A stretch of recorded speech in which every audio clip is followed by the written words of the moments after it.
Hi, I'm Brett Peterson, the Business Rogue. Today we have a viewer-suggested video about budgeting.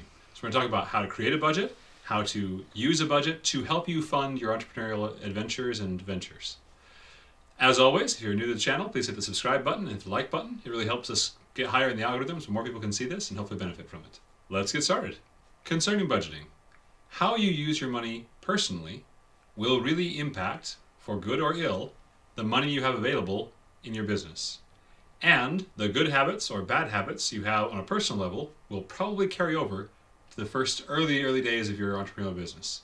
First step in budgeting for your business is separate out those two systems. Have your personal accounts and your business accounts. That means you need to go to a bank probably and open a new banking account and maybe fund it with money. If that's not an option or you don't want to do that, have very separate accounting. Then you can start to plausibly see what you're spending on your business and what you're not. But even before you're spending money on your business, to have money for your business, you need to budget effectively in your personal life. So we're going to talk about that. How do you budget effectively in your personal life? How do you make sure you have money towards the things you need and some left over so you can spend it on your business adventure? A couple of principles here that I think are helpful. The first step is you need to have a budget. A budget is simply a plan for how you're going to use the money that you have. Here's the money I'm spending on each different type of thing. That will include some money towards saving. That in sum is a budget. The first key to budgeting is have a budget. You got to sit down and write something out, right? Second, budget money you already have received. When I first started budgeting, I would budget super precisely based on money I expected to be paid the next month or the next week or two, right? And inevitably, I would over budget, so I would expect to be paid $2,000, and I would actually earn $1,400, right, or something. And so my budget would be completely wonky, and then I had to scramble and do all the work all over again. So don't do that. Don't play with Monopoly money. When you get a paycheck, or when you get paid cash or whatever, take that amount of money and then figure out how you're going to use each of those dollars. This much of it's going towards food, and this much of it's going towards housing, and this much of it's going towards transportation, and this much of it's going towards something else. Third principle, one that I found very important psychologically for me to be able to stick with a budget. Have fun money built into your budget every month. I don't care how much money you make or don't make. Schedule some of it that you can throw in a pile and burn if you want to. No strings attached, no regrets, your money to spend as you wish, right? The reason for that is, like a diet, if you have a diet where you say you never get to eat ice cream, guess what? The thing you want most now is ice cream. Same thing with your money. If you have a budget that says, I am never going to do anything fun ever again in my life, you have already thought of 10 things you want to go do that are fun with the limited resources you have. So just know, you're a human being, not a machine, right? Plan for that. Now, if you're not making a lot of money, that amount needs to be very small. If you are making a lot of money, let me recommend that amount is still smaller than you think it should be. Fourth principle, be flexible. If you have X amount of money set aside for food, and you go over that amount in a month, whatever you went over has to come from another budget, maybe even your fund money. You Need a Budget has a principle similar to this one. I'm borrowing a little bit from them. And they say, hey, you can borrow against your category for the next month. I'd recommend against that. Very quickly you get in debt to yourself, and it's the worst. If you overspend in one category, underspend in another, that same cycle. Make it balance, right? Fifth principle, save up, don't pay back.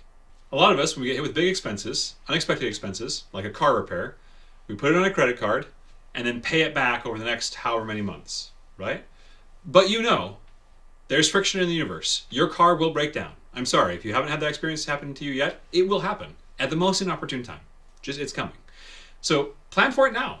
Save up a little bit of that amount every month so that when it comes due, you have it all saved up and it's just gone. First, it's a lot less stressful, but second, you're not paying credit card interest at 14% or 18% or 23 or 25 or 28% or whatever credit cards are now.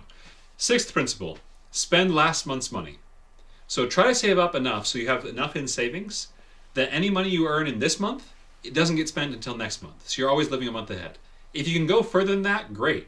Keep building up your timeline so you can be 2 months ahead, 3 months ahead, 4 months ahead. The reason for this is it gives you stability, right? If you're a month ahead, if you lose your job today, then you're okay for a month. You're not going to be on the street. You're still going to be able to meet all your responsibilities for at least a month. This is what gets you off of the paycheck to paycheck treadmill. The more time you can save up, the safer you are if something bad happens to you or to your family, right? If you get hit by a bus and you have 6 months of savings ready to go, then your family is taken care of for at least 6 months. This is one that YNAB taught me, the You Need a Budget software taught me.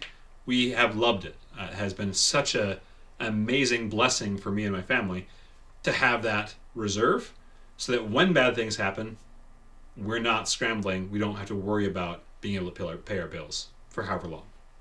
Finally, 7th principle, invest, don't spend. As much as possible, try to spend your money on things that will make you money back. This is true in all categories except fund money. Fund money does not have to do this, although it can. If you're going to buy a car, see if you can buy a car that you could use to drive Lyft on occasionally and make some extra money to have it pay back. If you're going to buy a 3D printer as a toy because you're interested in 3D printing, figure out some way, even in a small way, that you can make money off of your 3D printing. Maybe it's you sell 3D printed fence caps for your neighbors in the neighborhood because all the fences in your neighborhood are old and the fence caps are rotting, right? Then make sure that 3D printer is big enough and can print in white or whatever color your fences are in your neighborhood. So you can put replacement fence caps out there for your neighbors and sell those for $5 a pop, right? Sell 20 of them and you've paid off half your 3D printer probably. Suddenly there's $200 in your budget again. Now you can spend $200 on some other toy that you want to play with. That will earn you money. Maybe you spend $2,000 on a training program that gets you a $10,000 raise at your day job.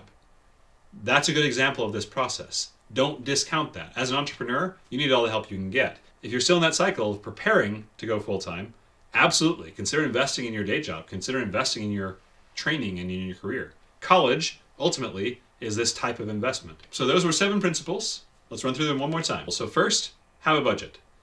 Second, budget the money you've already received, not monopoly money you hope to get. Third, have a release valve. Have fun money. Fourth, be flexible. Fifth, save up instead of paying back. Sixth, spend last month's money. And 7, invest, don't spend.